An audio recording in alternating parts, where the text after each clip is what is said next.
The Unbreakable. You. How to forge a mind that refuses to quit. Picture this. You are standing at the edge of the most important moment of your life. Maybe it is a conversation that could change everything. Maybe it is a decision that will define the next decade. Maybe it is a morning where you have to get out of bed and face something that terrifies you down to the marrow of your bones.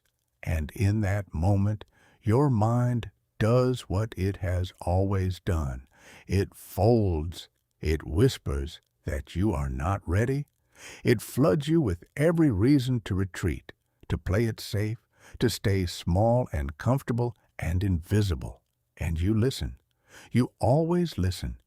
What if that pattern ended today? What if there was a way to train your mind not once, not through some magic insight, but day after day, layer by layer, until it became something that could not be broken by pressure, by failure, by loss, or by fear? Not because life decided to go easy on you, but because you decided to stop being easy on yourself. This is not about becoming a machine. This is not about killing your emotions or turning into someone who feels nothing. This is about becoming the kind of person who feels everything: the fear, the doubt, the pain, the uncertainty, and moves forward anyway. Because that is what real mental toughness looks like. And by the time we are done here, you will not just understand what it means to be mentally unbreakable. You will have a blueprint for building it into your life, starting with tomorrow morning. Let's get into it. Chapter 1. The truth about mental toughness that nobody tells you. Here's where most people get it completely wrong, and I mean completely. When they hear the phrase mental toughness, they picture someone cold, unreachable, a person who walks through fire without blinking, who takes hits without flinching, who looks at heartbreak and shrugs like it is nothing. They imagine someone who has somehow turned off the human experience and replaced it with steel.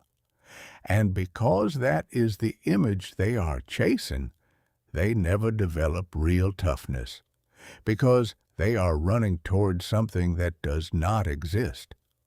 So let me tell you what mental toughness actually is, and I need you to really sit with this, because it changes everything that comes after. Mental toughness is not the absence of fear. It is not the elimination of doubt. It is not some superhuman immunity to pain. Mental toughness is your ability to keep putting one foot in front of the other, while fear, doubt, and pain are all screaming at you to stop. It is not about feeling nothing. It is about feeling all of it and choosing to act anyway. That is not a small distinction. That is the whole game. Think about someone you deeply admire. Maybe it is a friend who rebuilt her life after a devastating divorce. Maybe it is a colleague who launched a business after being fired from a job he gave 20 years to. Maybe it is your mother, who raised 3 kids alone and never once let you see how heavy it was. Did those people feel nothing? Were they walking around in some elevated state of emotional numbness? Of course not. They were terrified. They were exhausted. They doubted themselves every single day. The difference between them and the people who folded under similar circumstances was not that they had less fear. It was that they had built a system inside themselves that allowed the fear to exist without handing it the steering wheel. This is what researchers in performance psychology have been studying for decades, and the findings are remarkably consistent across every field you can name, from professional sports to emergency medicine, from military operations to corporate leadership. The people who perform best under pressure are not the ones who are immune to stress. They are the ones who have developed what scientists call emotional regulation, the ability to notice what they are feeling, to let it be there without being swallowed by it, and to redirect their energy toward doing what needs to be done. Now, here is the part that trips people up. They confuse emotional regulation with emotional suppression, and those two things are not even in the same neighborhood. Suppression is when you shove your feelings into a locked room and pretend they are not there. And it works for a while. But those feelings do not disappear. They build pressure behind that locked door until one day, at the worst possible moment, the door blows off its hinges. Suppression is not strength. It is a ticking time bomb wearing a brave face. Real emotional regulation is completely different. It is acknowledgement without surrender. It is saying, yes, I am scared, and yes, I am doing this anyway. It is holding the emotion in one hand and your purpose in the other, and choosing which one gets to lead. There is another lie about mental toughness that we need to dismantle right now, and it is one that has kept millions of people trapped in a version of themselves they have outgrown. It is the belief that mental toughness is a fixed trait, something you were either born with or you were not, like eye color, like height. Some people got the gene for resilience, and the rest of us just have to accept that we are the kind of people who crumble when things get hard. This belief is not just wrong, it is devastating, because the moment you accept it, you give yourself permanent permission to quit. Every hard moment becomes proof that you are simply not built for difficulty. And then you retreat. And then reality confirms the story you already believed about yourself. It is a self-fulfilling prophecy dressed up as self-awareness. But neuroscience paints a radically different picture. Your brain is not a fixed machine that came out of the factory with a set configuration. It is a living, breathing, constantly adapting organ that physically restructures itself based on what you repeatedly do. Every time you face something uncomfortable and push through it, you are not just building some abstract quality called resilience. You are literally rewiring neural pathways. You are strengthening the connection between your prefrontal cortex, the part of your brain responsible for clear thinking and emotional control, and your amygdala, the part that sounds the alarm every time something feels threatening. The more you practice operating under pressure, the quieter that alarm becomes. Not because you have silenced it, but because you have trained your brain to evaluate threats more accurately and respond to them more intelligently. This is not a metaphor. This is what is happening inside your skull every time you choose courage over comfort.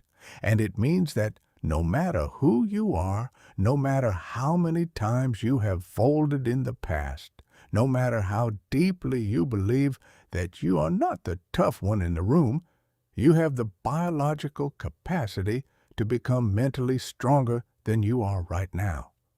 So, if mental toughness is not emotional numbness, and it is not a genetic lottery ticket, what is it really?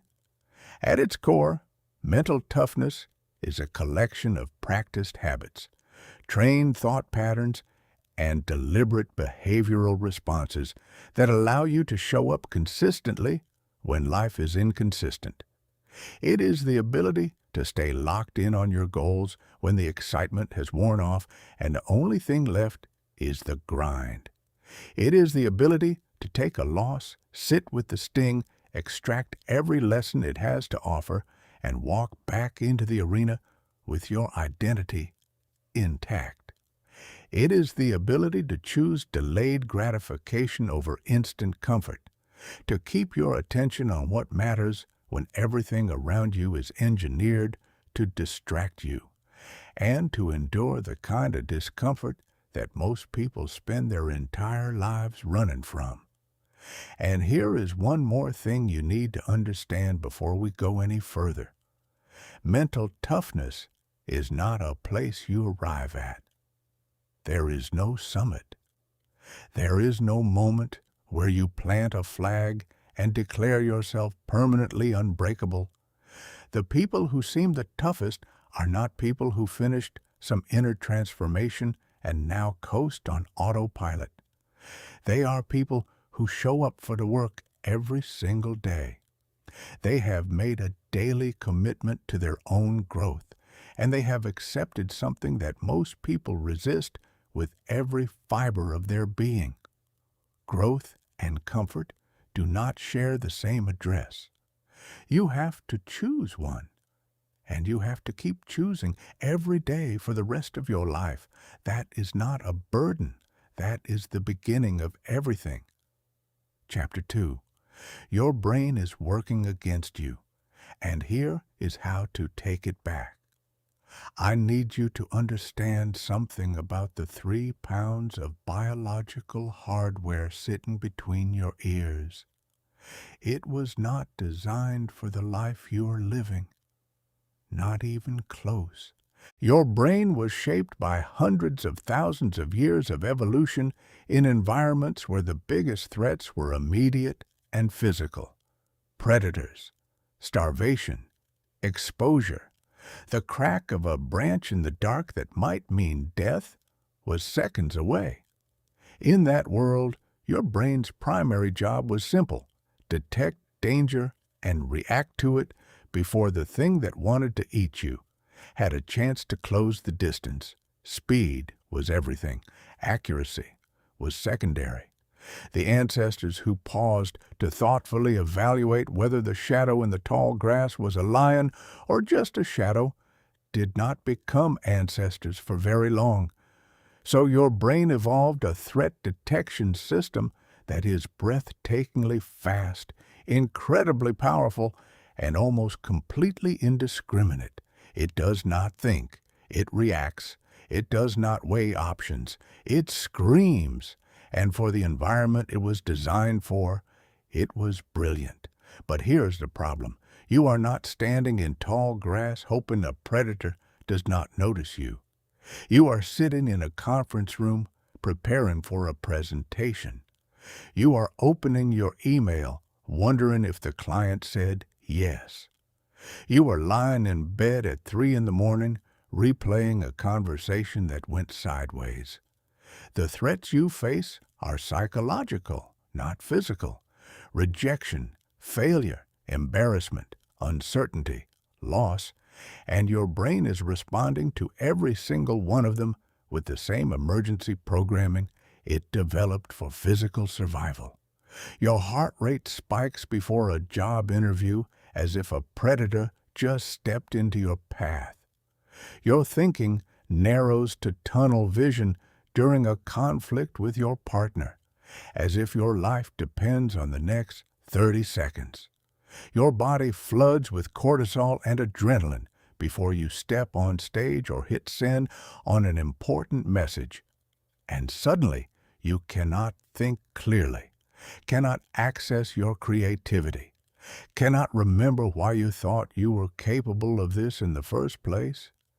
That is not weakness. That is ancient software running on a modern operating system.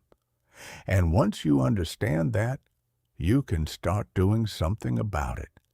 There are 3 structures in your brain that you need to know about, not because neuroscience is fascinating, though it is, but because understanding these 3 players gives you a practical map for training your mind to work with you instead of against you. The first is the amygdala. Think of it as your brain's smoke detector. It sits deep in your temporal lobe, constantly scanning everything in your environment for anything that might be dangerous. And it is fast, much faster than your conscious mind. When it detects what it interprets as a threat, and it interprets a lot of things as threats, it triggers your fight or flight response before you even have time to think about whether the threat is real. Heart rate shoots up, muscles lock. Blood redirects away from the thinking parts of your brain and toward the parts built for physical action. This is what researchers call an amygdala hijack, that moment when your emotional brain takes the wheel and your rational mind gets shoved into the back seat. Every time you have said something you regretted in the heat of an argument, every time you have frozen when you needed to perform, every time you have abandoned something important the moment it got hard, that was your amygdala running the show.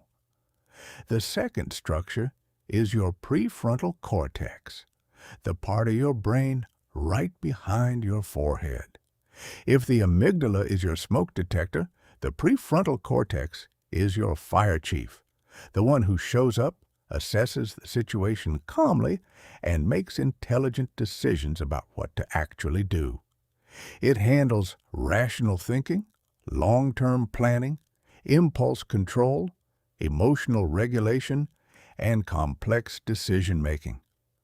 When it is running the show, you can feel fear without being controlled by it. You can recognize that a situation is tough without catastrophizing it into the end of the world. The catch is that these two systems are in constant competition. And when stress levels go up, the amygdala wins almost every time, unless you have trained it not to.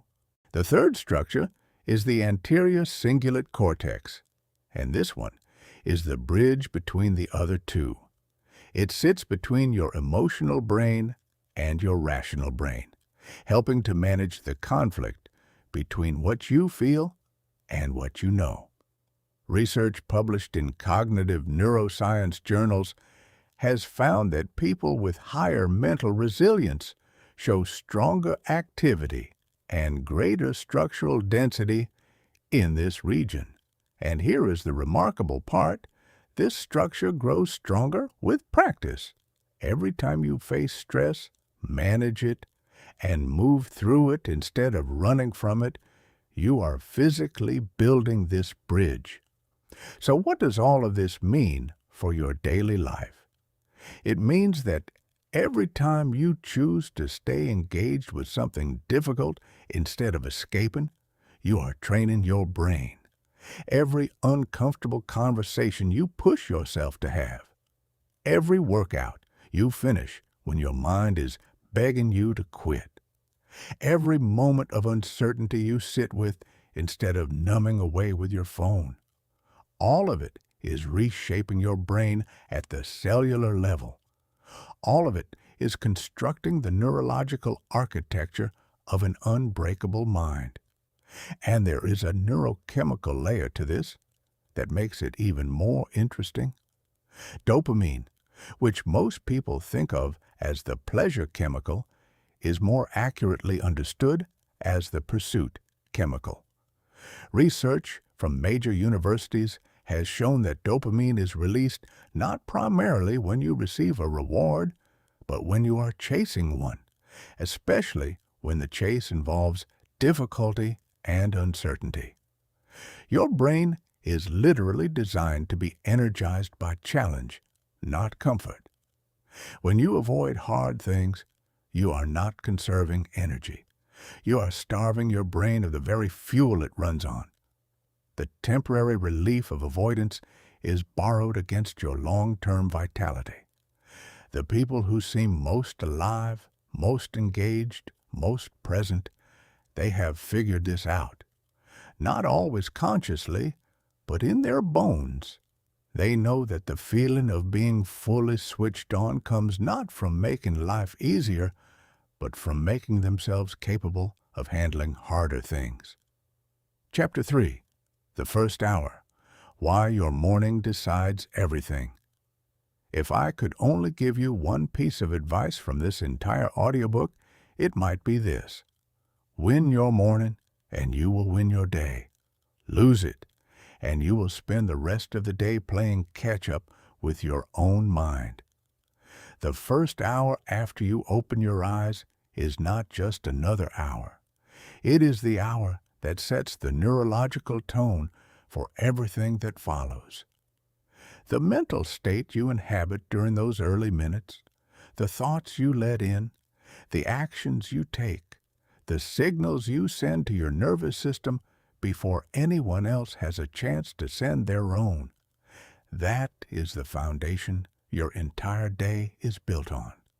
Get it right, and you operate from a position of strength. Get it wrong, and you start the day in a hole you may never climb out of. Let me paint you an honest picture of what most people do in that first hour, because it is probably uncomfortable and it is probably familiar. The alarm goes off. Before your eyes are even fully open, your hand is reaching for your phone. Within 60 seconds, your brain, which moments ago was in a state of quiet receptivity, is being flooded with information you did not choose and do not need. Emails pulling at your sense of obligation. Headlines designed to spike your anxiety. Social media feeds curated by algorithms whose only purpose is to make you feel like everyone else is doing better than you. And just like that, before your feet have even touched the floor, your mind is no longer yours.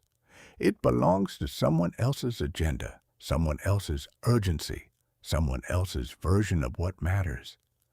And then you wonder why, by mid-morning, you already feel scattered, reactive, and overwhelmed. You did not lose the day at 10 o'clock. You lost it at 6:15 when you handed your mental sovereignty to a glowing screen without a fight. The people who consistently operate from a place of inner stability, the people who seem unshakable, have learned to protect their morning with almost unreasonable intensity. And it is not because they are rigid or extreme. It is because they understand something about the brain that most people have never been told. In the minutes after waking, your brain is transitioning from sleep to full consciousness through what neuroscientists call the hypnopompic state. During this window, your brainwave activity is shifting from deep theta waves toward the alpha waves of relaxed awareness. This is a period of extraordinary mental receptivity, a window where the intentions you set, the beliefs you reinforce, and the state you cultivate are absorbed with unusual depth. Every resilient, high-performing person who seems to operate from a place of unshakable calm has figured out, consciously or not, how to use this window. And they all do roughly the same 4 things, though the specifics vary from person to person. The first is intention. Before any external input, before anyone else gets a vote on how your day will feel, you decide not what you're going to do, but who you're going to be. You remind yourself of the values you are living by, the kind of person you are committed to showing up as, the deeper purpose that sits beneath the surface of your daily tasks. Some people write it down. Some say it out loud. Some hold it silently for 5 minutes with their eyes closed. The format does not matter. What matters is that you prime your prefrontal cortex for leadership of the day instead of reactive followership. Research on high-resilience individuals consistently identifies this habit of daily intention setting as one of the most reliable distinguishing behaviors. The second is movement. I am not talking about an hour-long gym session, though that is great if it works for you. I am talking about physically activating your body before the day gets its hooks into you. A walk, a set of push-ups, 10 minutes of stretching, anything that gets your blood moving and your muscles engaged. This does something profound to your neurochemistry. Cortisol, which is naturally elevated when you wake up, gets metabolized through physical activity instead of sitting in your system and generating free-floating anxiety. Brain-derived neurotrophic factor, which scientists sometimes call fertilizer for the brain, is released during movement, enhancing your cognitive function, stabilizing your mood, and increasing your capacity for the kind of flexible, adaptive thinking that difficulty demands. The mentally tough do not wait until they feel motivated to move. They move, and then they feel, because they have learned the truth that most people have backwards. Motivation does not create action. Action creates motivation. The third is deliberate discomfort. This is the separator. This is the thing that distinguishes someone who is dabbling in self-improvement from someone who is forging an unbreakable mind. Every morning, before the day gets comfortable, you do something hard on purpose, something small, something controlled, but something that requires you to override your preference for ease. For a lot of people, this looks like ending their shower with a blast of cold water as cold as the tap will go for 60 to 90 seconds. And I know what you might be thinking, but listen, when that cold water hits your body, your amygdala fires like a cannon. Every primitive alarm in your system screams at you to escape. Your whole body is saying, "Stop this. This is wrong. Get out now." And when you choose to stay, when you breathe into the discomfort and hold your ground, you win a small but extraordinarily significant victory over the reactive part of your brain. And you win it before most people have finished their first cup of coffee. That victory echoes through every difficult moment that follows in your day. It writes a message into your nervous system in a language your nervous system actually understands. I have already faced something hard today. I am the kind of person who does not run from discomfort. Whatever comes next, I can handle it. The cold is just a vehicle. What matters is the principle. Every morning, find your hard thing and do it before the world asks you to. The fourth element is stillness. In a world that is engineered to keep you stimulated from the moment you open your eyes until the moment you close them, choosing to sit in silence is a genuinely radical act. 10 minutes. No phone, no music, no podcast, no input of any kind. Just you, sitting with the contents of your own mind, letting it settle the way sediment settles in a glass of water when you stop stirring. This is where creative solutions surface. This is where the difference between genuine intuition and garden variety anxiety becomes clear. This is where the emotional residue of yesterday gets processed before it leaks into today. Meditation, breathwork, prayer, simply sitting with nothing to do and nowhere to be. The form does not matter. The function is what counts. And the function is this: you cannot hear your own inner compass in the constant noise of external input. And your inner compass, the one that knows what you actually value, what you actually need, and where you actually need to go, is the most reliable navigational tool you will ever possess. The morning ritual is, at its heart, a daily act of reclaiming ownership of your own mind. It is the decision made every single morning to take the controls back before the world gets a chance to grab them. Chapter 4. Pain is not your enemy. It is your teacher. Let me ask you something, and I want you to answer honestly, even if only to yourself. How much of your life have you spent running from pain? Not just physical pain, the emotional kind, the kind that shows up when a relationship falls apart, when a project fails, when someone tells you the truth about yourself that you were not ready to hear. The kind that settles into your chest at 2 in the morning when you are lying in the dark wondering if you are enough. How much energy, how many decisions, how many missed opportunities can you trace back to a single, deeply human impulse, the impulse to avoid the thing that hurts? If the answer is a lot, you are not alone.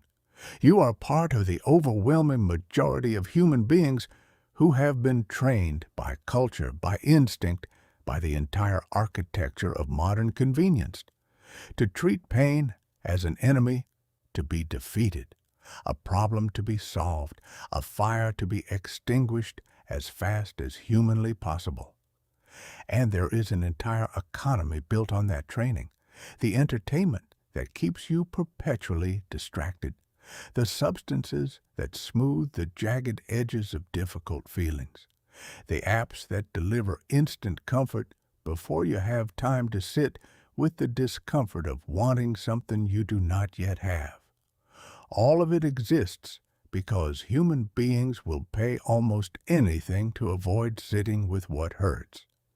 And here is what nobody wants to tell you, because it is not a comfortable truth, and it does not fit on a motivational poster.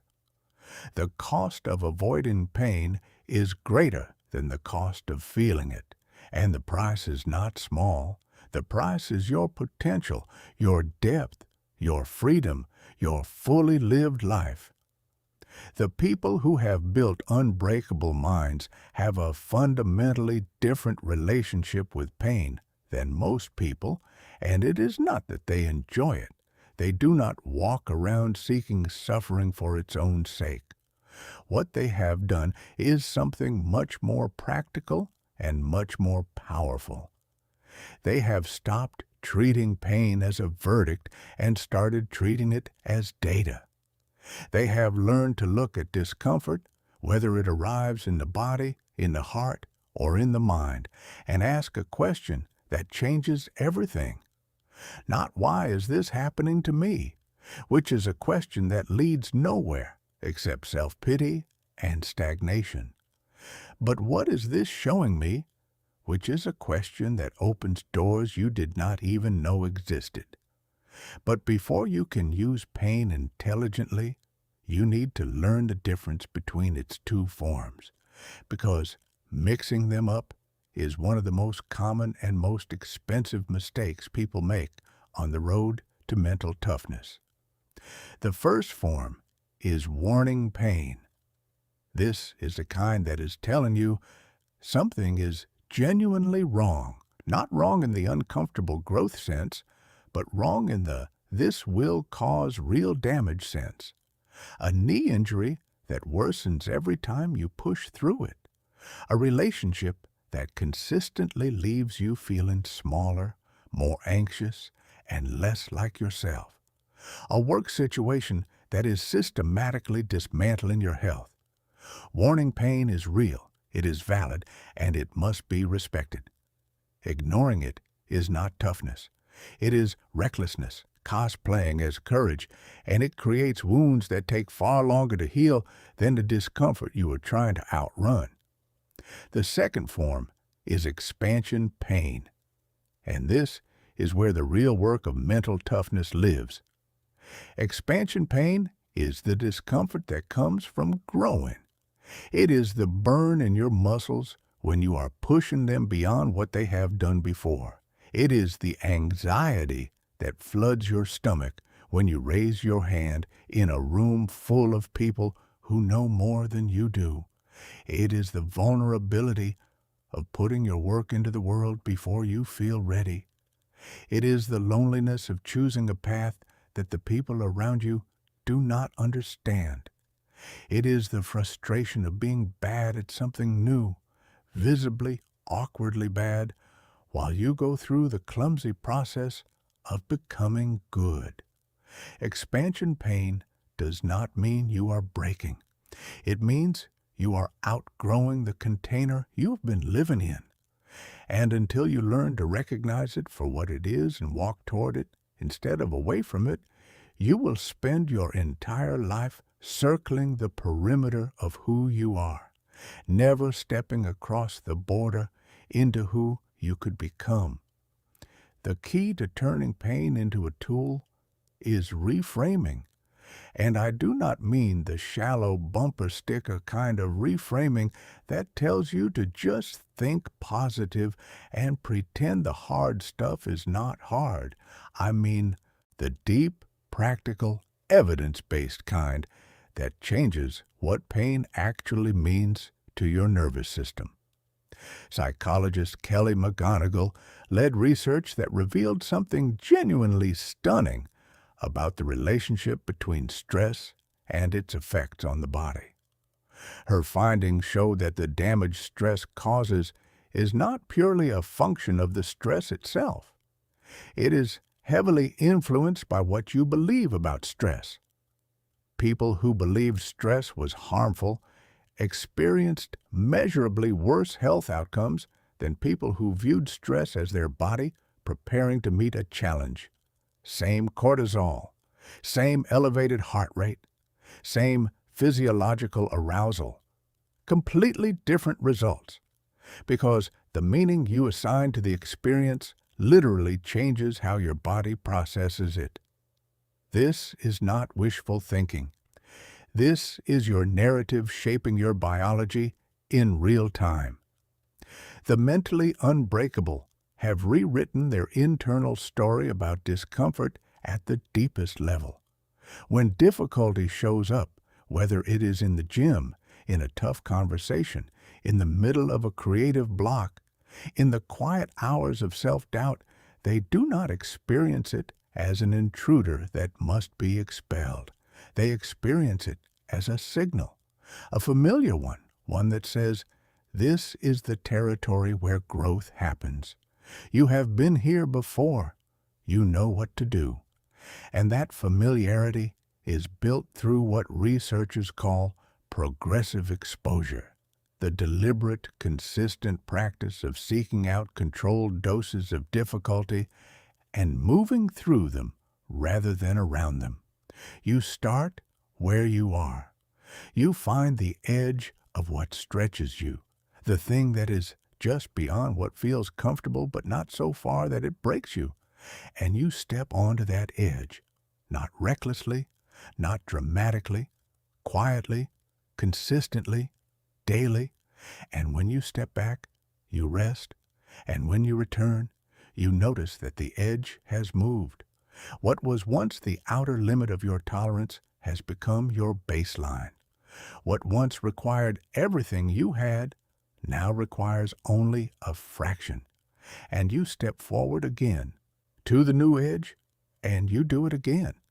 This is how human beings grow, not in cinematic moments of grand transformation, in small, unsexy, consistent, daily encounters with the thing that is slightly harder than yesterday. There is one more practice in the weaponization of pain that I want you to think about seriously, because it might be the most transformative habit a human being can develop. It is the practice of sitting with discomfort without doing anything about it. Just feeling it fully, without escaping, without numbing, without fixing, without scrolling, without eating, without reaching for anything at all. Just you and the feeling, coexisting. Modern life has given you an escape hatch for every uncomfortable moment, and you have been using those hatches so constantly that you probably do not even notice anymore. Awkward silence in a conversation, phone comes out. Anxiety about something uncertain. Cue up a show. Frustration with slow progress. Abandon a project and chase a new shiny thing. Every single time you use one of those hatches, you are sending a message to your nervous system. You are saying, I cannot handle this. Discomfort is intolerable. It must be escaped immediately, no matter the cost. And your nervous system believes you, and it becomes increasingly fragile, increasingly unwilling to tolerate even a moment of unease without screaming for relief. The practice of simply sitting with what you feel, without judgment, without resistance, without running, teaches your nervous system the most liberating truth available to a human being. This feeling is temporary. I can hold it. It is not going to destroy me. And when it passes, and it will pass, I will still be here, intact, breathing, ready. Chapter 5. The War Inside Your Head and How to Win It. You have a roommate living inside your skull, and that roommate is, to put it diplomatically, not always on your side. You know this roommate. It is the voice that wakes you up at 4 in the morning to remind you of every mistake you made in 2019. It is the voice that shows up the instant you consider doing something brave and says, "Who do you think you are?" It is the narrator that takes every setback and spins it into a sweeping verdict about your entire worth as a person. It is the one that, when things go well, immediately starts counting down to when they will fall apart, because you do not deserve good things and the universe has clearly made a clerical error. That voice is not your truth. It is not your wisdom. It is not even particularly original. It is your brain's ancient threat detection system wearing a suit and tie and pretending to be a rational analyst. And it is the single most powerful barrier between you and the unbreakable mind you are capable of building. Psychologists have a clinical name for what this voice produces. They call them automatic negative thoughts, cognitive patterns that pop up uninvited, feel completely true, and almost never get questioned. They land with the authority of courtroom verdicts, but they are built on the flimsiest of evidence, past wounds projected onto a future that has not happened yet. Worst-case scenarios presented as certainties, sweeping generalizations drawn from single data points. The mentally unbreakable have not figured out how to silence this voice completely. No one has. What they have done is something far more practical and far more achievable. They have stopped mistaking the voice for reality. Most people have never been taught that there is a gap between the voice in their head and the person who is listening to it. They experience every thought as a fact. The thought, "you are not good enough," does not register as a thought. It registers as a diagnosis. The thought, "this will never work," does not feel like a prediction based on incomplete data. It feels like a news report delivered by a trusted anchor. And as long as you are fused to your thoughts in this way, unable to step back and observe them with any distance at all, they will run your life. Not because they are accurate, but because you have never learned to question them. The first tool for winning this war is cognitive diffusion, a practice drawn from acceptance and commitment therapy, one of the most rigorously validated frameworks in modern psychology. The idea is elegantly simple. Instead of having a thought, you learn to notice that you are having a thought. Instead of "I am not good enough," you practice "I am noticing the thought that I am not good enough." Instead of "this is impossible," you observe "my mind is generating the thought that this is impossible." That might sound like a word game. It is not. That small linguistic shift creates an enormous amount of psychological breathing room. It reminds you that the thought is a product of your mental machinery, not a dispatch from reality. And in that space between you and the thought, something extraordinary appears. Choice. You can evaluate the thought instead of blindly obeying it. You can examine it instead of being imprisoned by it. You can decide whether it deserves your compliance or whether it is just noise. The second tool is interrogation. The unbreakable mind does not accept the inner critic's claims at face value any more than you would accept a stranger's unsolicited opinion about your life. When the voice says, "You will fail," you do not nod and retreat. You push back. You ask questions. Is this a fact or is it a prediction? What concrete evidence exists for this claim? What evidence exists against it? How many times have I survived the exact thing this voice is warning me about? What is the actual worst-case scenario here? And have I handled things that bad before? What would I say to my best friend if they came to me with this exact fear? These are not rhetorical questions. They are genuine investigations. And almost every time, they reveal that the voice in your head is operating with a tiny fraction of the information available to your full, rational mind. The inner critic is not an analyst. It is a fire alarm. And fire alarms that are never inspected develop a habit of going off when someone burns toast. The third tool is what researcher Ethan Kross at the University of Michigan discovered about the surprising power of talking to yourself in the third person. His studies found that people who addressed themselves by name, saying, "You have got this," instead of "I have got this," or asking, "What would Sarah do right now?" instead of "What should I do?" performed significantly better under pressure. They experienced less emotional reactivity. They recovered from setbacks more quickly. They accessed the same calm, strategic clarity they would naturally bring to a friend's problem, because by shifting the pronoun, they had effectively stepped into the role of their own coach. Think about that. When a friend comes to you in crisis, you do not pile on. You do not list their every past failure and predict future catastrophe. You get calm. You get clear. You help them see what they cannot see from inside the storm. Third-person self-talk lets you do the same thing for yourself. It turns off the prosecutor and switches on the coach. And a good coach does not tell you that you are fundamentally broken. A good coach tells you what to do next.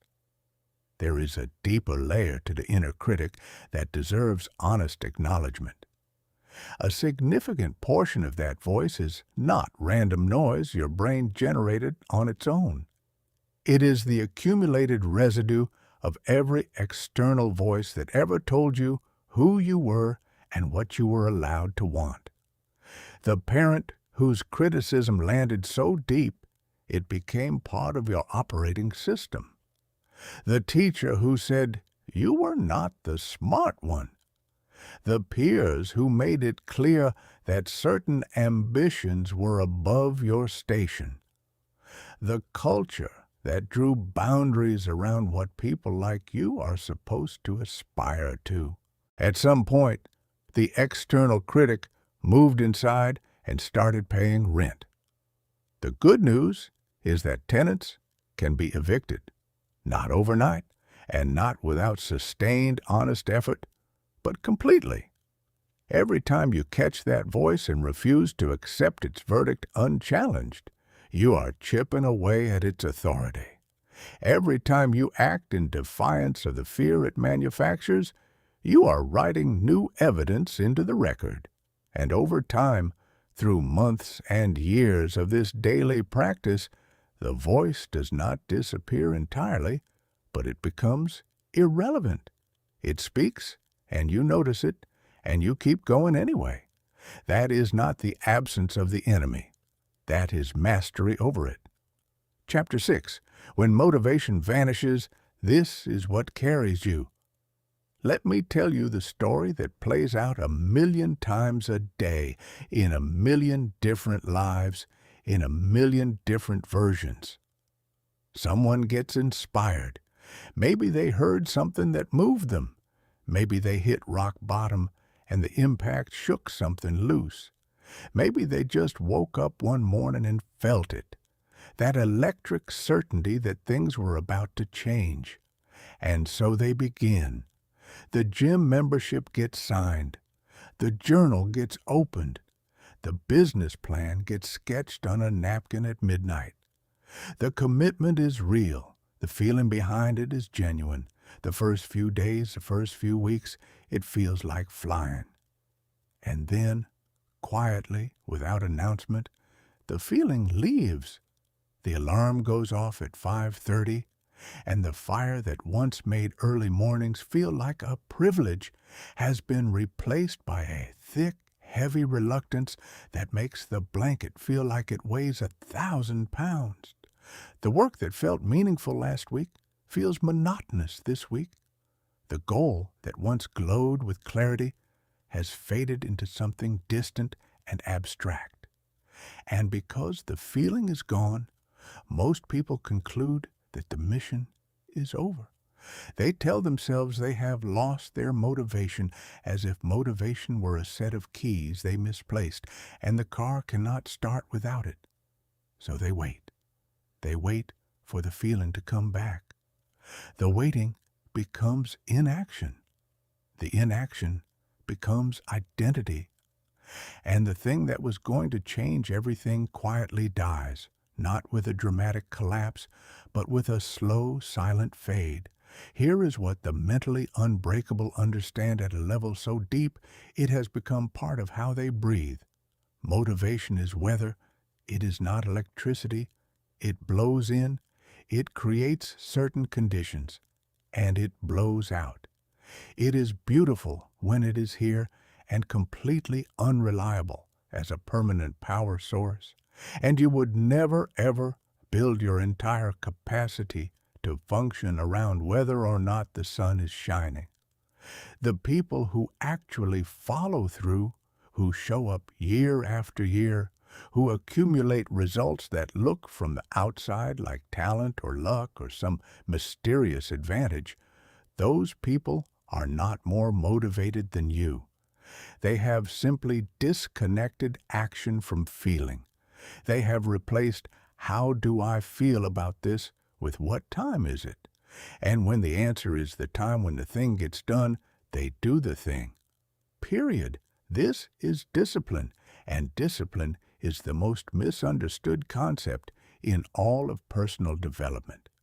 Most people experience discipline as punishment, as deprivation, as the grim, joyless alternative to actually enjoying your life.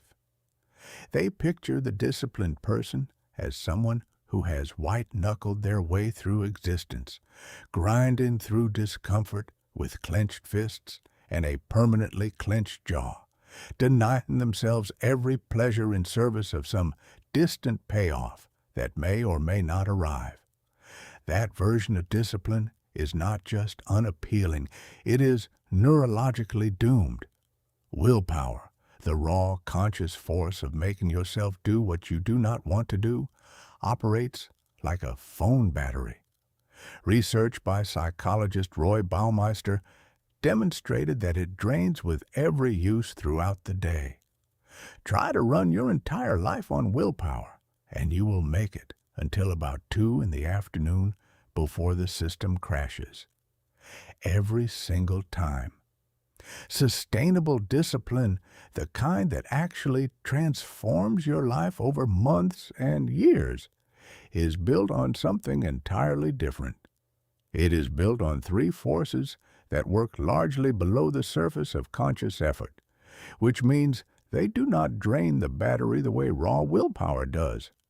The first is systems.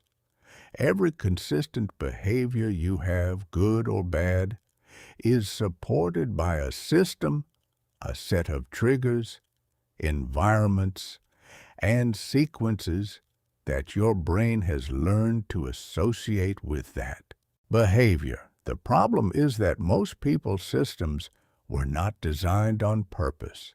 They were assembled by accident, by the accumulated pattern of habitual choices over years.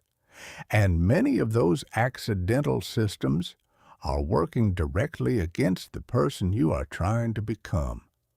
When you wake up and the first thing you do is reach for your phone, that is a system.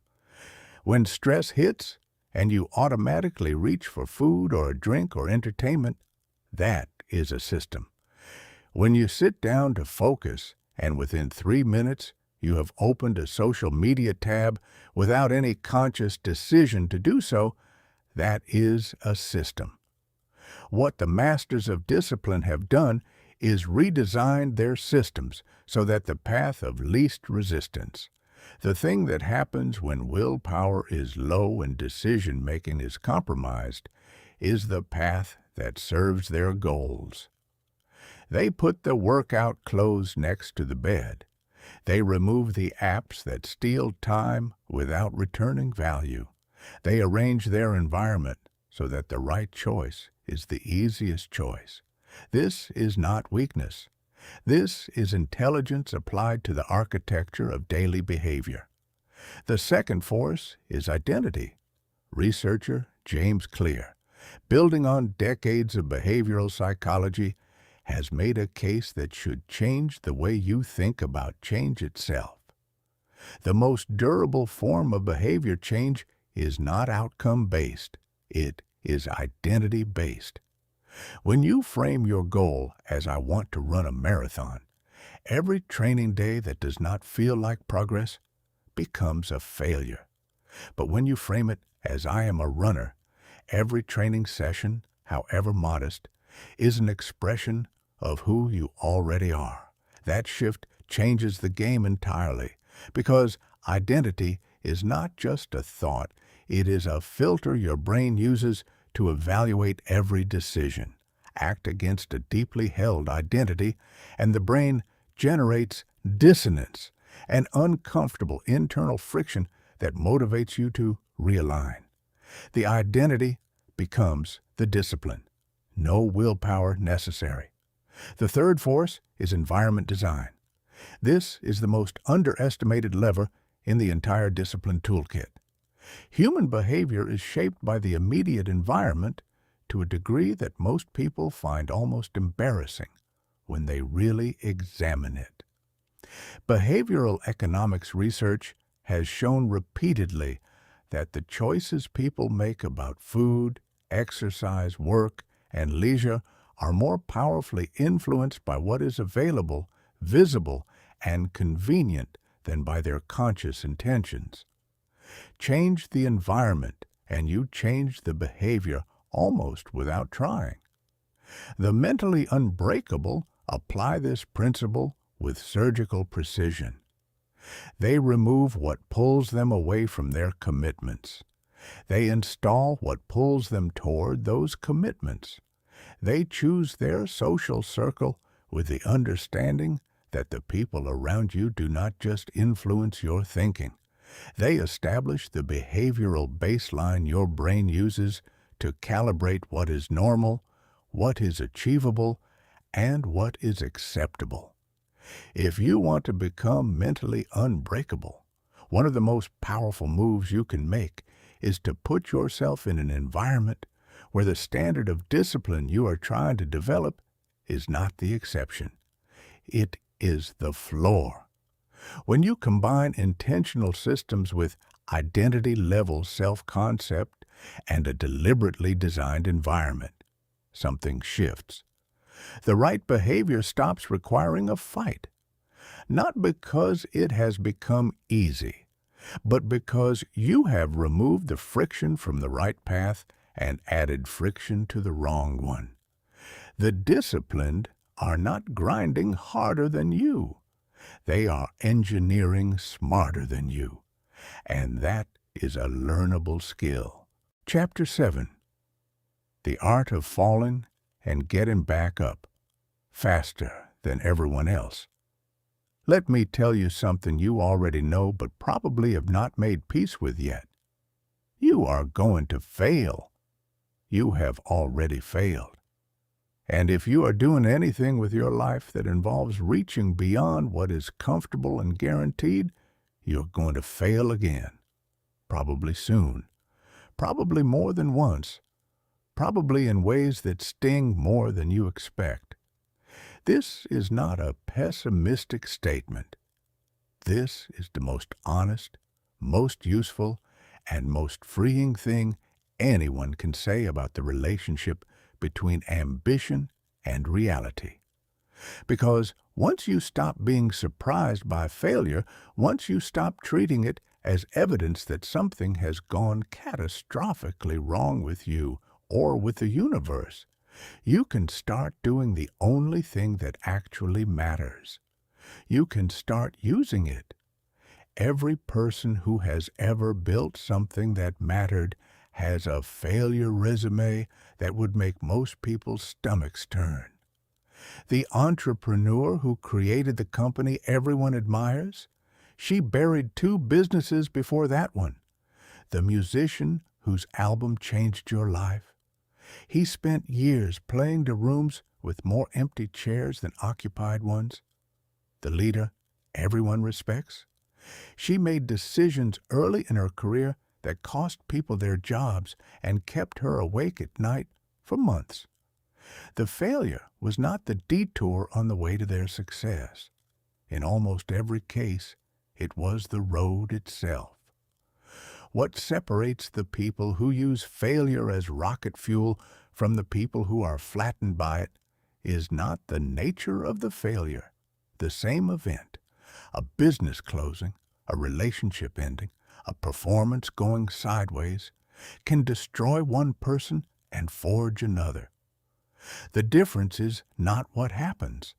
The difference is what happens inside the person after it happens.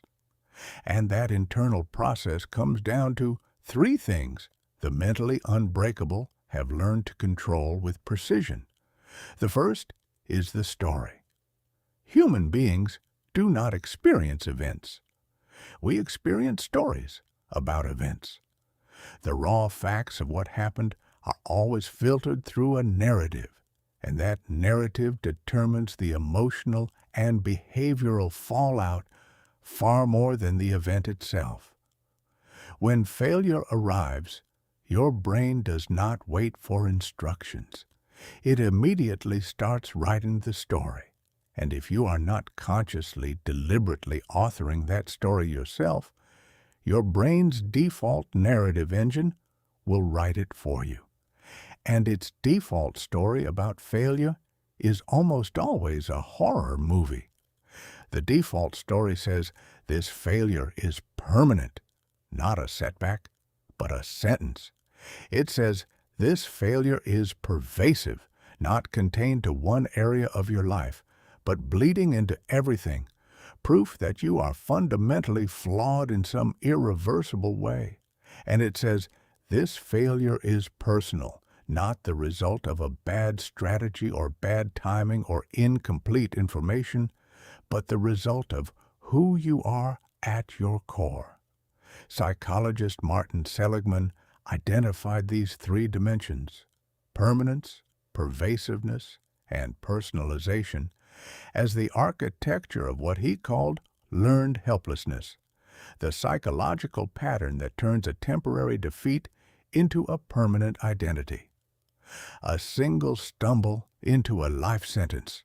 The mentally unbreakable write a different story, not a delusional one, not a story that pretends the failure did not hurt or that the consequences are not real. An accurate one. An accurate story acknowledges the pain without projecting it into infinity. It locates the failure in the specific decision, the specific strategy, the specific set of circumstances rather than in the core of who you are. It holds firm to the distinction between "I failed at this" and "I am a failure," because those are not the same sentence. One describes something that happened, the other describes something you are. And you have complete authority over which one you allow to define the moment. The second variable is processing speed. There is a window for metabolizing failure, and it has boundaries on both sides. Move through it too fast, and you create what psychologists call unprocessed grief. The pain does not vanish because you refuse to look at it. It goes underground, where it metastasizes into bitterness, cynicism, and a quiet risk aversion so powerful that it prevents you from ever reaching for anything meaningful again. The person who says failure does not bother me and sprints immediately back into action without ever sitting with the disappointment is not tough. They are defended, and that defense will eventually present its invoice. But staying in the failure too long is equally destructive. Grief that is not metabolized becomes rumination, the mental loop of replaying what went wrong, magnifying the shame, rehearsing worst-case futures that have not happened and probably will not. Clinical research has identified rumination as one of the strongest predictors of depression. It does not solve the problem it orbits. It amplifies it. The mentally unbreakable have learned to honor the middle ground, to feel the failure fully, honestly, without escaping it, and then to set a deliberate boundary, to say, "I have felt this, I have given it its due, and now I am going to do something constructive with what it taught me, because sitting here indefinitely serves no one, least of all me." The third variable is extraction. Failure is only as valuable as the lesson you pull from it. And extracting a precise, actionable lesson from a painful experience requires something that most people, in the raw aftermath of a setback, are not naturally inclined to do: honest, ego-free investigation. Most people, when they review what went wrong, unconsciously tilt the analysis in their own favor. Psychologists call this self-serving attribution. The market was bad. The timing was off. People did not understand what I was offering. And sometimes those explanations contain truth. But often they contain just enough truth to make the deeper, more uncomfortable, more useful analysis feel unnecessary. And so the same mistakes get repeated in different costumes with predictable results. The mentally unbreakable conduct post-failure reviews the way the best surgical teams conduct post-operative analyses, without ego, without blame, with the single objective of finding the truth, however uncomfortable it is. What actually happened, step by step? What did I do that contributed to this outcome? What did I fail to do that would have changed it? What information did I have that I ignored? What information should I have sought before I started? If I could rewind and begin again, what specifically and concretely would I do differently? These questions are not comfortable. They require a level of intellectual honesty that most people struggle with, especially when they are still bruised. But the answers to these questions are more valuable than any motivational framework ever invented, because they are your personal, specific, one-of-a-kind guide to not ending up in the same place twice. When you navigate failure with this level of intentionality, the rise is not just a recovery to the previous baseline. It is an ascent above it. Every failure processed with honesty, metabolized at the right speed, and mined with precision makes you more capable, more self-aware, and more resilient than you were before it happened. That is what it means to fall forward. Not to pretend the fall did not happen, but to stand up carrying something you did not have when you were on your feet. Chapter 8. Controlling your attention in a world designed to steal it. I want you to imagine something. Imagine that someone walked into your home tonight while you were asleep and took the single most valuable thing you own. Not your car, not your savings, not the jewelry in the drawer. Something worth more than all of those combined. Your ability to think deeply about a single thing for more than a few minutes without being pulled away. You would be furious. You would call the police. You would change the locks. You would do everything in your power to get it back and make sure it never happened again. But here's the thing. That theft has already happened. It is happening right now. And you are not only allowing it, you are cooperating with it. Every device in your pocket, every platform on your screen, every notification that buzzes against your leg has been engineered by teams of brilliant people.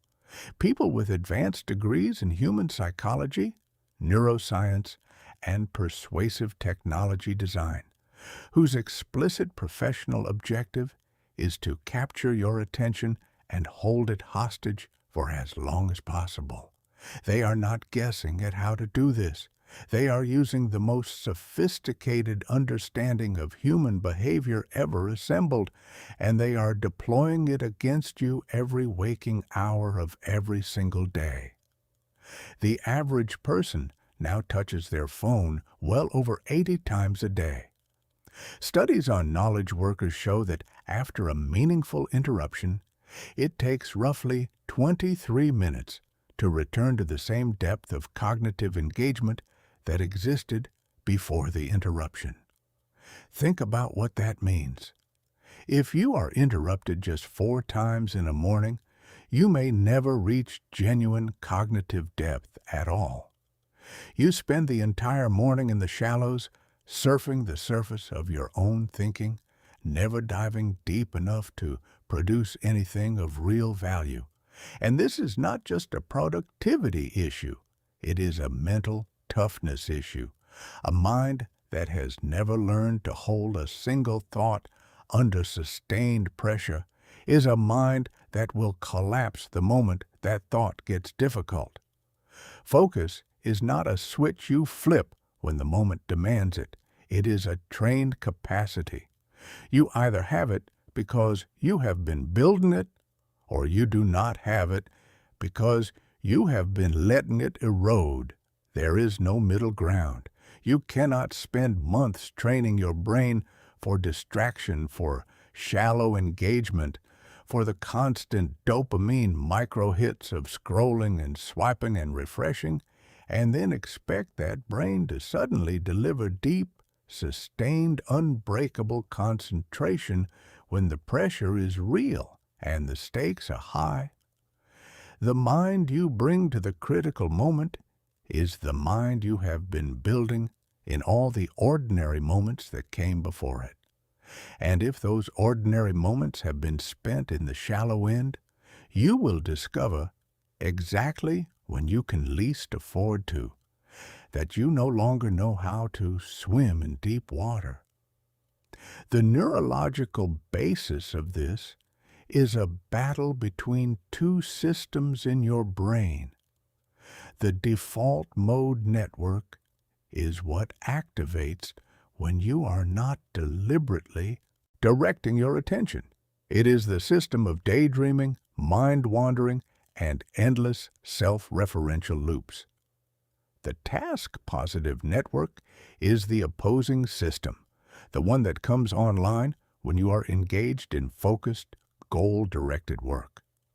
Modern digital life is exquisitely designed to keep you locked in the default mode network, always passively consuming, always reacting, always half engaged with something that is just interesting enough to prevent boredom, but never demanding enough to require genuine focus.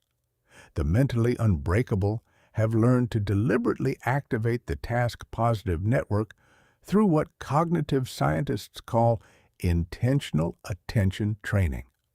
The practice of directing your focus, noticing when it drifts, and bringing it back to the chosen point. Every single return is a repetition. It is a workout for the prefrontal cortex.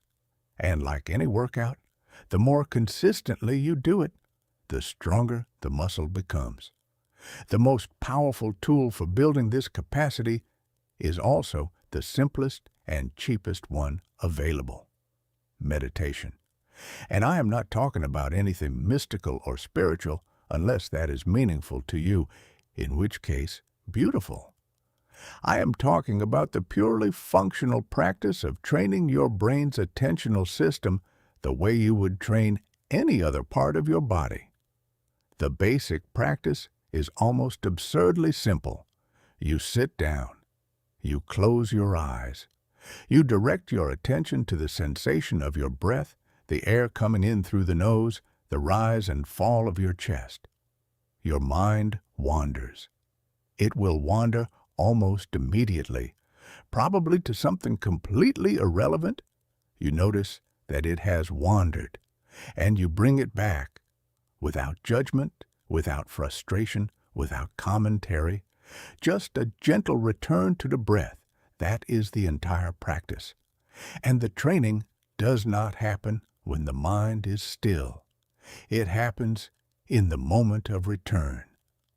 Every time your attention wanders and you bring it back, you are completing one repetition of focus training. Every repetition strengthens the neural pathways responsible for self-directed attention. Beyond meditation, the mentally unbreakable build what you might call focus hygiene into the structure of their daily lives. They work in focus blocks of 60 to 90 minutes, which research on biological rhythms suggests is the approximate duration the brain can sustain peak cognitive performance before needing a recovery period. They treat those blocks as sacred. During those blocks, the phone goes to another room, not face down on the desk, because research has shown that the mere visible presence of a smartphone, even when it is silent and face down, measurably reduces available cognitive capacity. Your brain is burning energy just trying not to pick it up. Remove the temptation entirely, and that energy becomes available for the work that matters. And they have developed what might be the most important focus habit of all. They have made peace with boredom. They have stopped treating the absence of stimulation as a crisis that requires immediate intervention and started recognizing it for what it actually is, the space in which the most creative, most original, most integrative thinking a human being is capable of actually happens. A mind that is never bored is a mind that is never genuinely original. It is always reacting, always processing someone else's content, never still enough to generate something from within itself. The mentally unbreakable protect their boredom the way they protect their sleep, because they understand that both are forms of cognitive recovery that modern life is systematically stealing, and both are essential to the kind of deep, sustained, original work that separates the exceptional from the merely busy. Chapter 9. Building Confidence That Cannot Be Shaken. Confidence is the most counterfeited quality in the human experience. It is performed everywhere and possessed rarely. You see the performance in the person who talks the loudest in every room, who makes the boldest claims, who projects certainty with the force of a loudspeaker, and who crumbles the instant a genuine challenge tests the foundation beneath the noise. You see the absence of confidence in people who are genuinely brilliant, deeply capable, quietly extraordinary, and who shrink from every opportunity that should have been theirs, not because they lacked the skill, but because they could not make themselves believe in it. Both of these, the noise without substance and the substance without voice, are symptoms of the same fundamental misunderstanding about what confidence actually is and where it actually comes from. So let me set the record straight, because this matters more than almost anything else in this audiobook. Real confidence is not a feeling. It is not that warm glow in your chest when everything is going well and the world is confirming your best theories about yourself. That glow is real and it feels wonderful, but it is not confidence. It is the emotional side effect of favorable conditions. Remove the favorable conditions and the feeling evaporates like morning fog. Real confidence is structural. It is a settled, evidence-based assessment of your own capacity, specifically your capacity to handle what comes. Not to be perfect, not to succeed immediately and effortlessly, but to face what is hard, to remain functional when things go sideways, to learn what needs learning, and to keep moving forward. That assessment is not built on how you feel on a Tuesday afternoon. It is built on evidence, the accumulated record of every difficult thing you have pushed through, every commitment you have honored, every time you chose action over avoidance and survived what was waiting on the other side. This is why the most reliable path to genuine confidence is not affirmation. It is action. Affirmations are not worthless. But affirmations without supporting evidence are not accepted by the brain's reality testing systems as true. They are recognized at best as hopes, at worst as lies.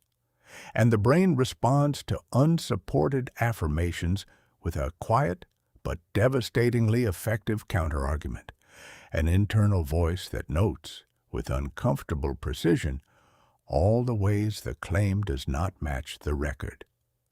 The brain is not easily fooled by its own propaganda. What the brain does accept is evidence, and evidence is built through what researchers call mastery experiences, moments in which you set a challenge, engage with it fully, and navigate it successfully, however imperfectly. The mastery experience does not have to be dramatic. The first one almost never is. It is usually small, ungraceful, full of obvious room for improvement. That does not matter. What matters is the pattern it contributes to. Every time you do the hard thing, every time you make the call your stomach was begging you not to make, every time you step onto the stage with shaking hands and speak anyway, every time you show up for the workout your mind had already decided to skip. You are depositing evidence into a psychological account that will pay compound interest at every future moment of pressure. You are building, one experience at a time, an internal record that says, when it was hard, I went forward, and that record is the only foundation for the kind of confidence that does not disappear when the weather changes. There is a physical dimension to this that deserves your attention as well. The relationship between your body and your confidence is not a one-way street.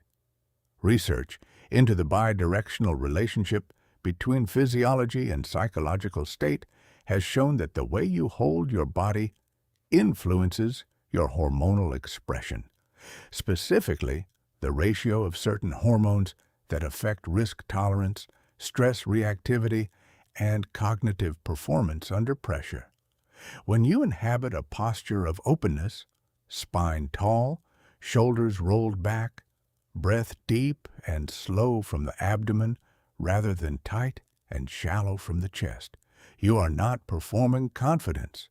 You are activating the physiological conditions under which confident cognitive states are most accessible. This is not a trick. It is working with your biology instead of against it. There is a social dimension too, and the mentally unbreakable understand it clearly. The confidence that other people perceive in you, the quality that draws trust and followership, is not primarily communicated through what you say about yourself. It is communicated through your relationship with uncertainty. The person who can say, "I do not know the answer to that, and I am going to find out," without their sense of self being destabilized by the admission, is infinitely more compelling than the person who must always perform certainty to protect their image. The person who can receive criticism without crumbling or erupting, who can hold a critique in open hands, examine it with genuine curiosity, accept what is valid and set aside what is not, all without needing external approval to regulate their internal state, radiates a quality of psychological stability that no performance can replicate. And the final piece of the confidence puzzle is perhaps the most counterintuitive of all, the willing acceptance of incompetence. Every domain in which you want to build real confidence begins with a period of visible, undeniable, sometimes embarrassing incompetence. There is no shortcut around it. Before you are good at anything, you are demonstrably not good at it.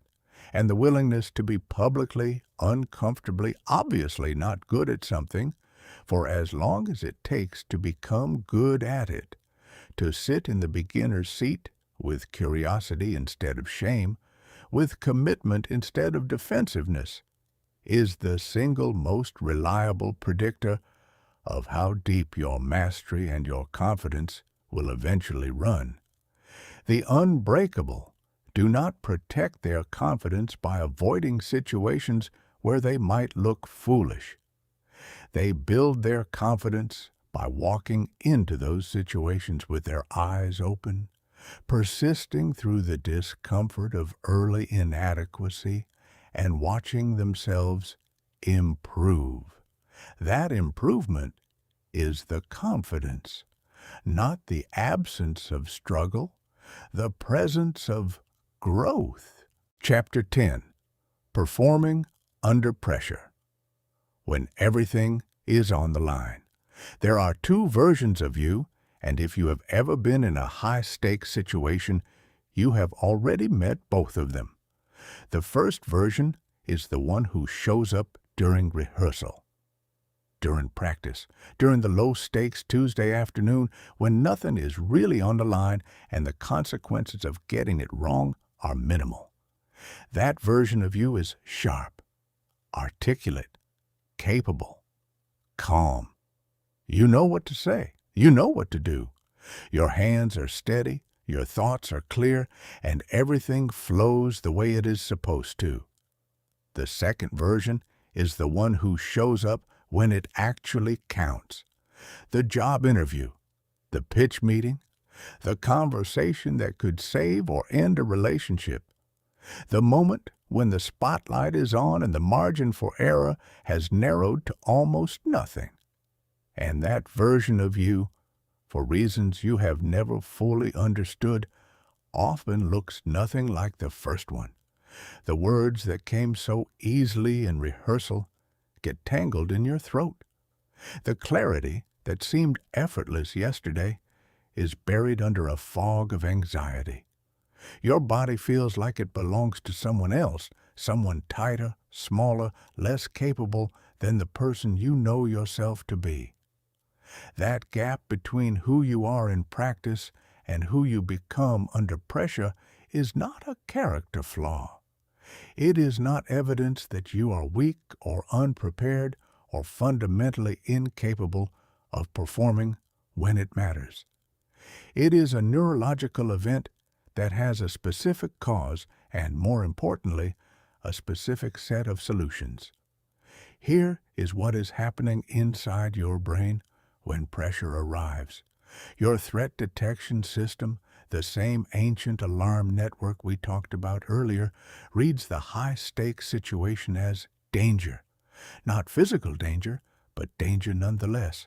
The danger of failure, of humiliation, of rejection, of loss. And in response, it launches the same cascade of neurochemical changes that evolved to help your distant ancestors escape from things that wanted to eat them. Heart rate climbs, peripheral vision narrows, attention locks onto threat rather than opening to possibility, and most critically, your working memory, the cognitive workspace that allows you to hold multiple pieces of information in your mind simultaneously while performing a complex task, shrinks, sometimes dramatically. The cruelty of this design is almost poetic.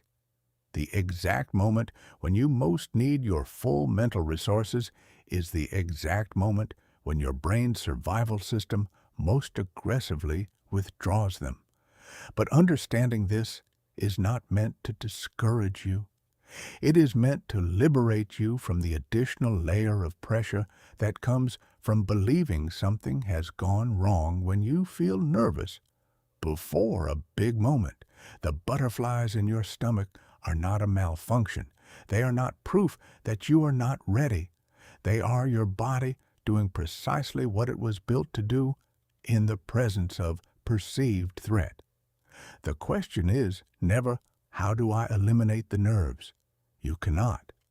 The question is, how do I work with them so that the energy becomes fuel instead of friction? The first tool is reappraisal, and this one is beautifully simple once you understand the science behind it. At the level of the body, anxiety and excitement are nearly identical experiences. Elevated heart rate, heightened alertness, a surge of energy moving through your system. The physical sensations are the same. What differs is the label your mind has attached to them. Anxiety says the energy you are feeling is a warning. Something bad is coming and you are not equipped to handle it. Excitement says the energy is preparation. Your system is powering up to perform at its highest level. Research by Harvard Business School professor Alison Wood Brooks demonstrated something remarkable when participants in her studies were instructed to reframe their pre-performance arousal as excitement rather than anxiety. Simply by telling themselves, "I am excited," they performed measurably better across a range of tasks. The physiology did not change. The meaning did. And under pressure, meaning is the only thing that matters.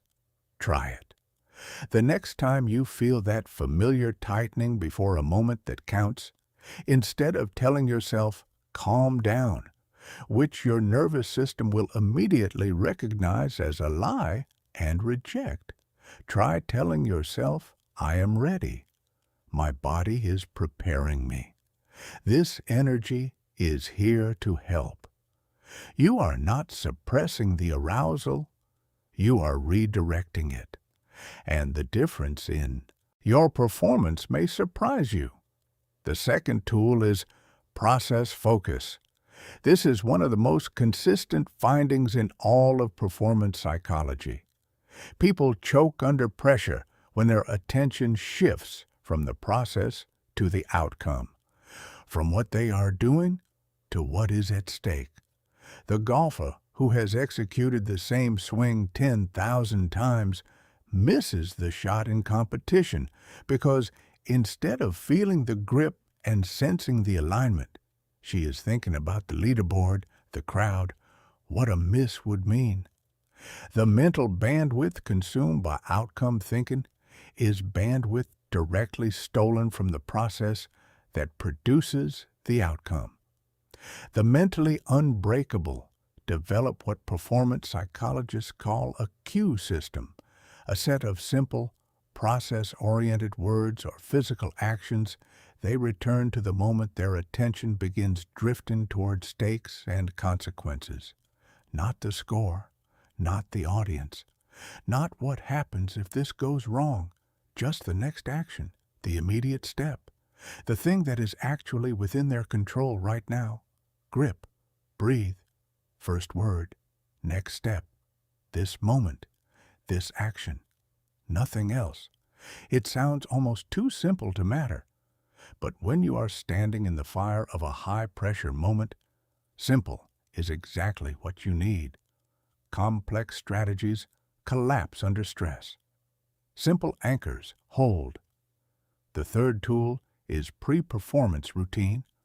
Across decades of research on elite performers, athletes, surgeons, musicians, military operators, one finding appears with remarkable consistency. Performers who use a deliberate, personalized pre-performance routine demonstrate significantly more consistent outputs under pressure than those who do not. The routine is not superstition, though it often looks like it from the outside. It is a neurological trigger, a sequence of behaviors that the brain has learned through repetition to associate with entering the optimal performance state. It could be a specific warm-up sequence, a particular breathing pattern, a few minutes of targeted mental rehearsal, a phrase you say to yourself, a piece of music that reliably shifts your internal state. The content of the routine matters less than the consistency. When you perform the same sequence before every high-pressure moment, your brain learns to link the routine with the state. The routine becomes a key. The performance state becomes a door. And the door begins to open automatically the moment the key turns. Build your routine. Practice it. Make it yours. And then trust it. The fourth tool is the deepest and the most counterintuitive of all, outcome detachment. And I need to be careful with this one because it sounds like something it is not. Outcome detachment does not mean you do not care about the result. The mentally unbreakable care intensely. It means that your sense of worth as a human being is not riding on whether this particular performance succeeds or fails. That your identity remains intact regardless of the outcome. That you are performer to express what you are capable of, not to prove that you deserve to exist. That distinction between performing from a place of fullness and performing from a place of fear is the most powerful internal shift available to a human being in the moments before a high-stakes event. And it cannot be manufactured on the spot. It must be built over time through every practice described in this audiobook. The morning rituals, the relationship with discomfort, the mastery experiences, the examined failures, the trained attention. All of it converges here in the moment that matters most, in the form of a person who is fully present, fully committed, and fully free of the need for a specific result in order to feel whole. That freedom is not indifference. It is the highest form of engagement. It is the state in which everything you have is available to the task because nothing is being diverted to the management of ego. It is what the greatest performers describe in the aftermath of their most extraordinary moments as feeling effortless, not because the work was easy, because they were entirely inside it. No resistance, no division, just full, undivided presence meeting the moment exactly as it is. That state is not a gift for the genetically blessed. It is the product of a mind that has been built day by day to be unbreakable. Chapter 11. mastering your emotions without killing them. There is a version of strength that has been handed down through generations, reinforced by culture, modeled by leaders, and quietly internalized by millions of people who are now paying the price for it. And it sounds like this. Strong people do not let things get to them. Strong people keep it together. Strong people do not cry, do not doubt, do not show the cracks. Strong people build walls so high and so thick that nothing from the outside world can reach whatever is inside. This version of strength has created an epidemic. Not an epidemic of strong people, but an epidemic of people who are emotionally imprisoned. People who have confused the burial of feeling with the mastery of it, and who are carrying the consequences in the form of chronic anxiety they cannot explain. Rage that detonates at the wrong people over the wrong things. Relationships that never get past the surface, and a persistent inner deadness that no external success seems to touch. Let me be as clear about this as anything in this entire audiobook. Suppression is not strength. Suppression is a strategy, and it is an expensive one. When you suppress an emotion, when you shove it down and refuse to acknowledge it, it does not go away. Neuroscience is emphatic on this point. Suppressed emotions are stored in the body. They elevate your baseline stress hormones. They keep your nervous system running in a state of chronic low-grade alert that drains your cognitive and physical resources around the clock. And they resurface, always, in distorted forms, as displaced anger that erupts at the wrong target, as physical symptoms that arrive with suspicious timing, as a creeping numbness that eventually expands until you can no longer feel the good things either. The person who never cries, never admits fear, never shows vulnerability, has not transcended emotion. They have learned to be terrified of it, and that terror is running their life far more completely than any emotion they have managed to keep hidden. Emotional mastery is something entirely different. It begins with a fundamental renegotiation of your relationship with feeling itself. Not with what you do about the feeling, with what the feeling is allowed to be in the first place. The foundation of this renegotiation is what psychologists call emotional granularity, the ability to identify, name, and differentiate your emotional experiences with precision.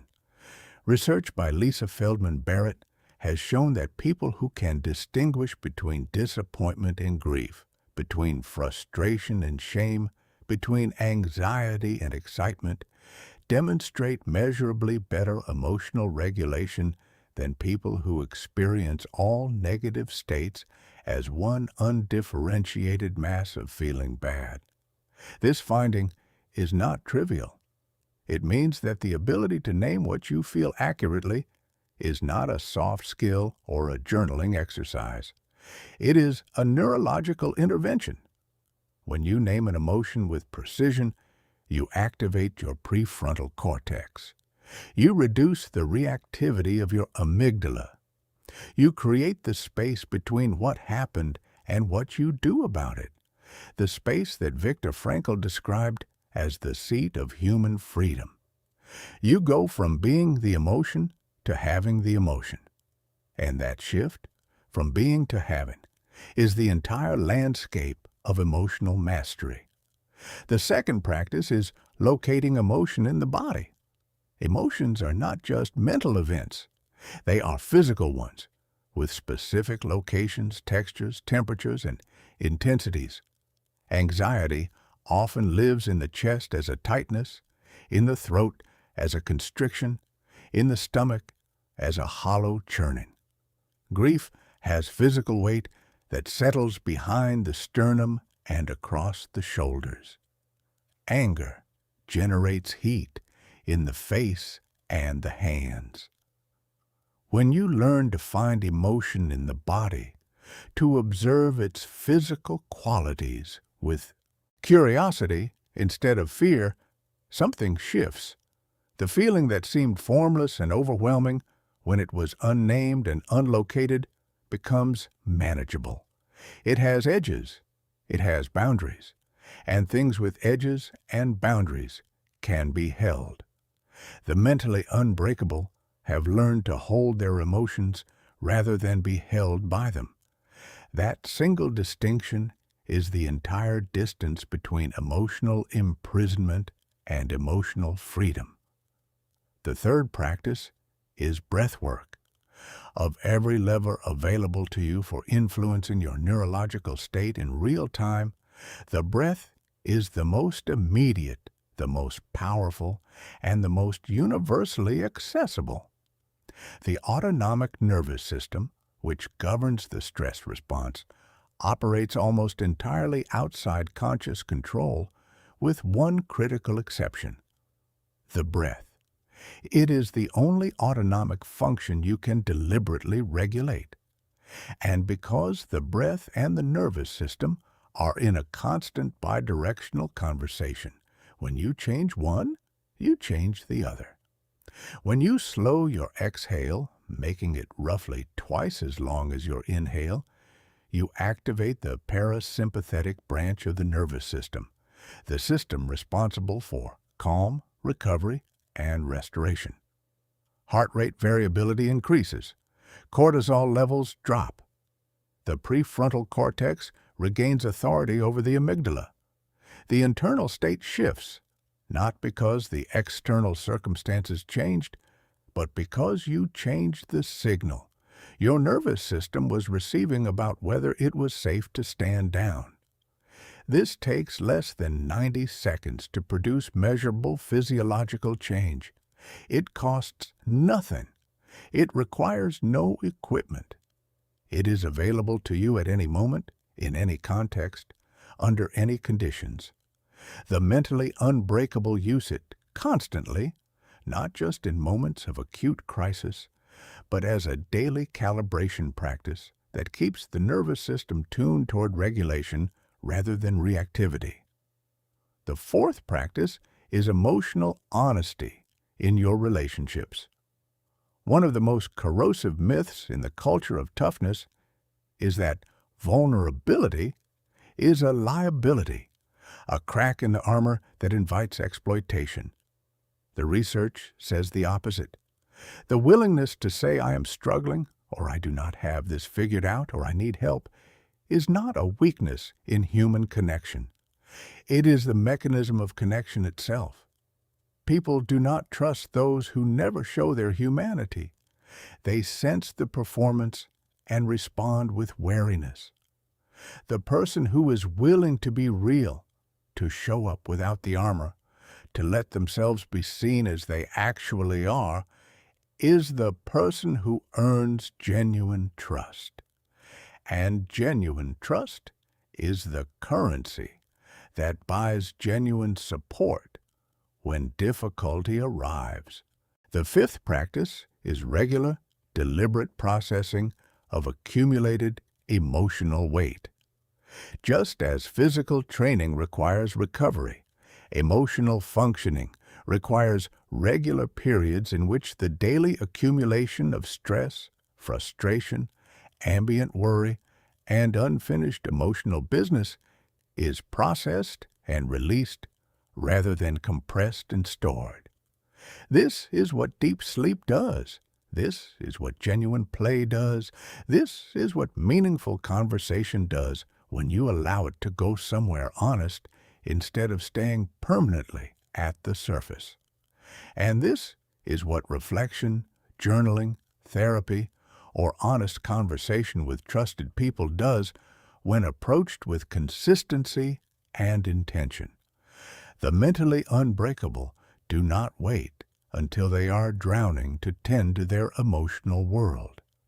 They maintain it the way a high-performance athlete maintains recovery, not as a sign that something is broken, but as the essential maintenance that keeps everything running sustainably over time. Chapter 12. You cannot do this alone, and that is not a weakness. There is a myth about mental toughness that I have deliberately saved for this chapter because it is one of the most dangerous and one of the most widely believed. It is the myth that the truly strong are completely self-sufficient, that the ultimate sign of an unbreakable mind is never needing anyone, that the toughest among us figured it all out alone, in silence, without help, without support, without ever leaning on another human being. That myth is not just wrong. It is biologically impossible. Human beings evolved as social creatures, not as lone predators, not as solitary hunters who thrive through individual grit and isolated willpower. We survived and eventually dominated every environment on the planet because of cooperation, collective intelligence, and the deep neurological safety that comes from belonging to a group that knows you and stands with you. The neural architecture that makes mental toughness possible, the capacity to regulate emotion, to think clearly under stress, to recover from setbacks, is profoundly sensitive to your social environment. When that environment is characterized by genuine connection, trust, and a sense of being known, your nervous system operates in a fundamentally different mode than when you are isolated or surrounded by people who do not actually see you. And that difference is not peripheral to mental toughness. It is central to it. The research on social connection and resilience is among the most consistent and most striking in all of psychology.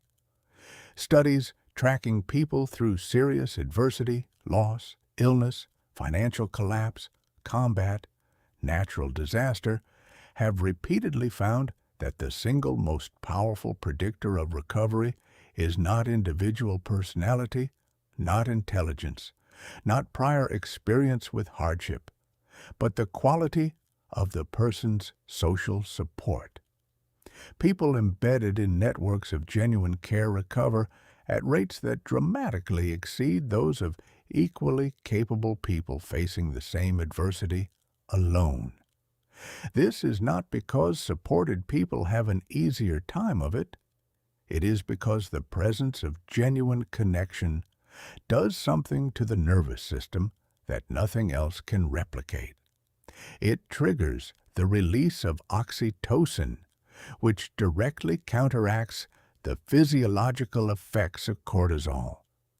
It signals to the ancient social brain that you are not alone in the threatening environment, and the social brain, receiving that signal, dials down its threat response in ways that measurably improve your ability to think, to regulate emotion, and to make decisions under stress.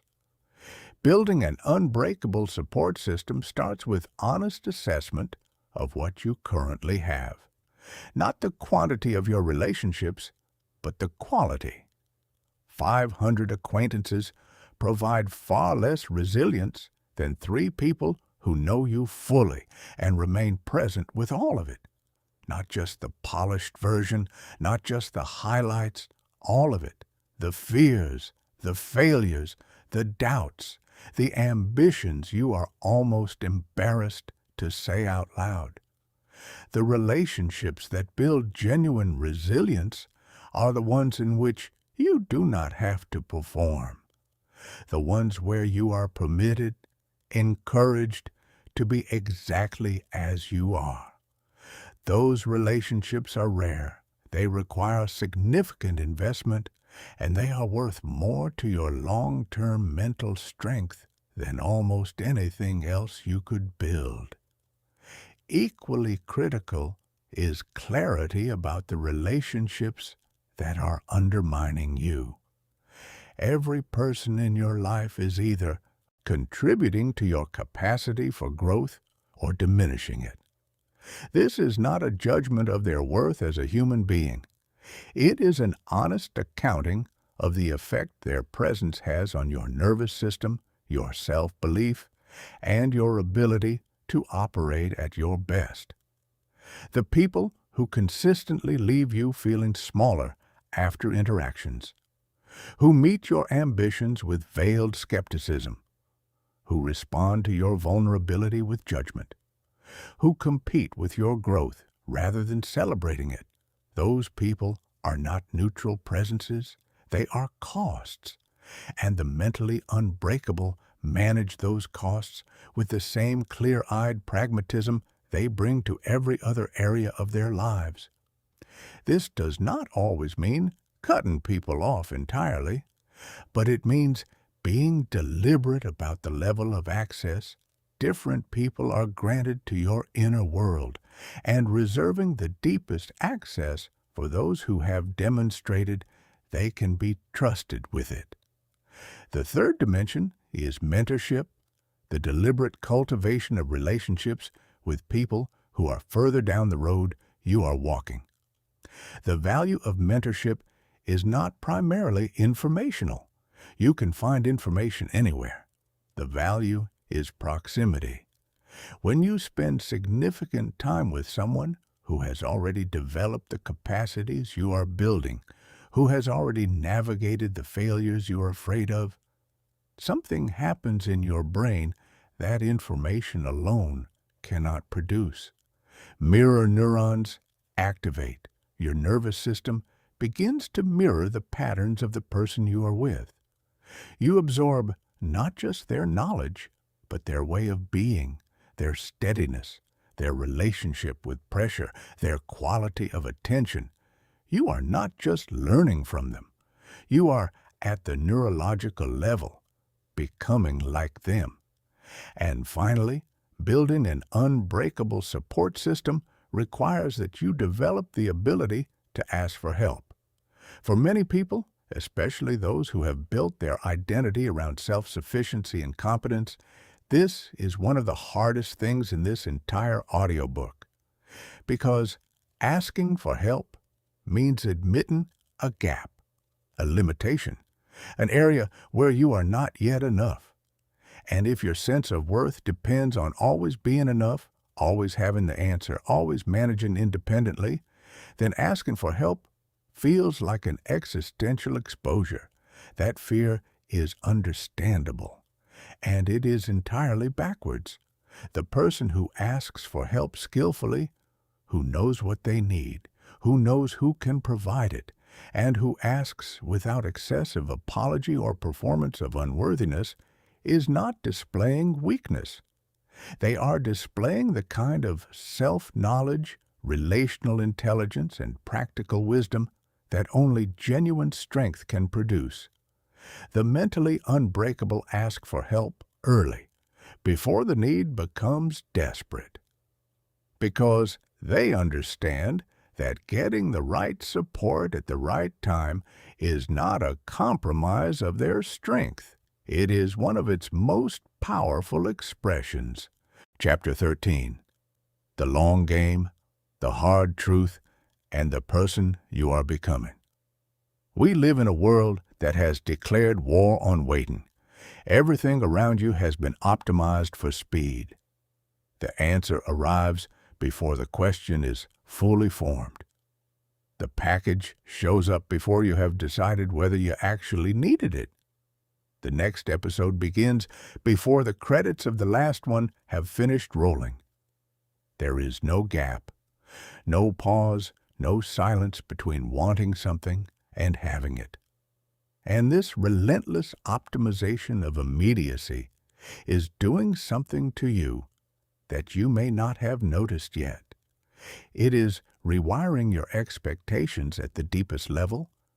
It is training you to believe that meaningful things should arrive quickly, that the distance between desire and fulfillment should be short, and that if results are not visible within days or weeks, the effort is probably not worth continuing. That belief is one of the most quietly destructive forces working against your mental toughness. Because here is the truth that the culture of immediacy cannot accommodate and does not want you to hear. Everything worth having takes longer than you want it to take. The mastery of a craft, the building of a career, the deepening of a relationship, the transformation of a body, the healing of a wound you have been carrying for years. None of these things bend to urgency. None of them care about your timeline. They have their own rhythm, their own internal clock, and that clock is set not by your impatience, but by the genuine requirements of the process. The person who cannot make peace with that reality will spend their entire life starting things and finishing nothing, covering enormous ground and arriving nowhere, beginning with passion and abandoning with excuses and wondering why the results never come. Patience, real patience, is not the passive experience of sitting in a waiting room with clenched fists. That is just delayed frustration. True patience is an active, engaged, present tense relationship with the process.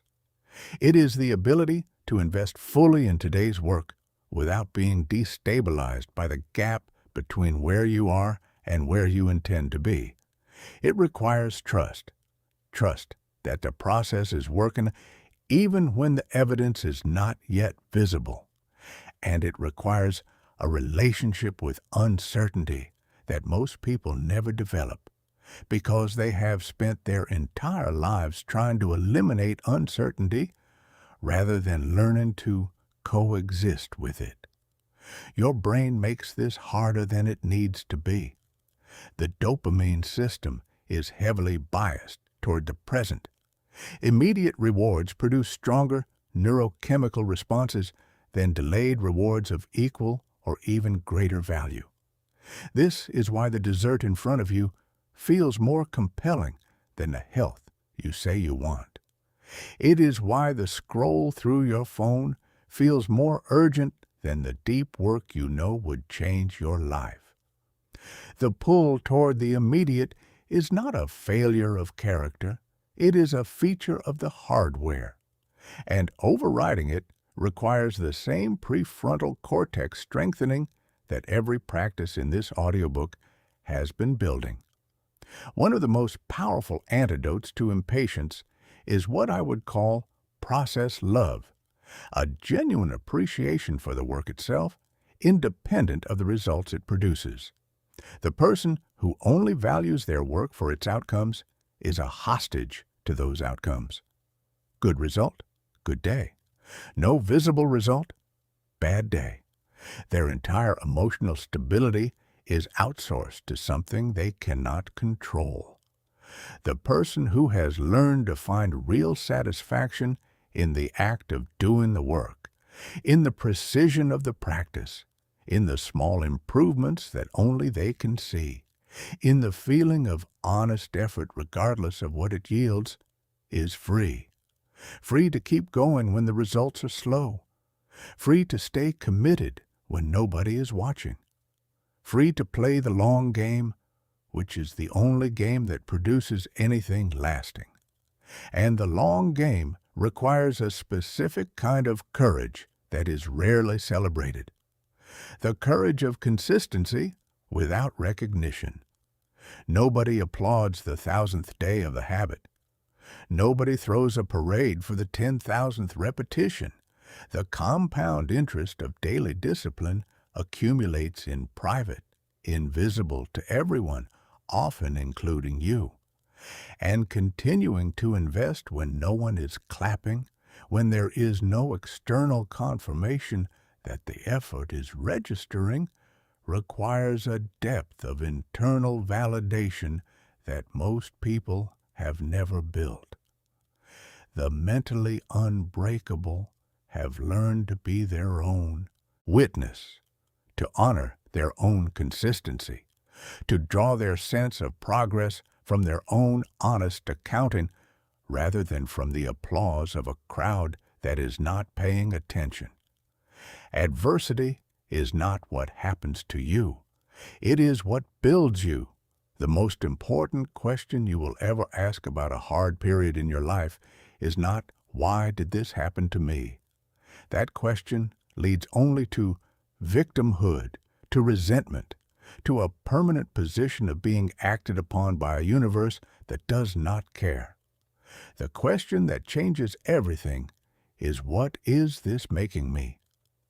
The science of post-traumatic growth, pioneered by psychologists Richard Tedeschi and Lawrence Calhoun, documents one of the most profound findings in all of human psychology. A significant proportion of people who have endured severe adversity report not just recovery, but transformation, increased personal strength, deeper relationships, a richer appreciation for life, a more developed framework for understanding their own existence. They did not just survive what broke them. They became something their unbroken self could never have been. What determines whether adversity produces growth or only damage is not the severity of the hardship. It is the quality of the processing that follows. Specifically, whether the person engages in deliberate, meaning-seeking reflection rather than the involuntary, pain-amplifying rumination that simply replays the event without extracting understanding. Look back at the hardest periods of your own life. Trace the qualities you are most proud of back to their origins. The compassion you carry, where did it come from? The resilience you demonstrated last time things fell apart, what did it draw on? The clarity you have about what actually matters, what cleared away the noise.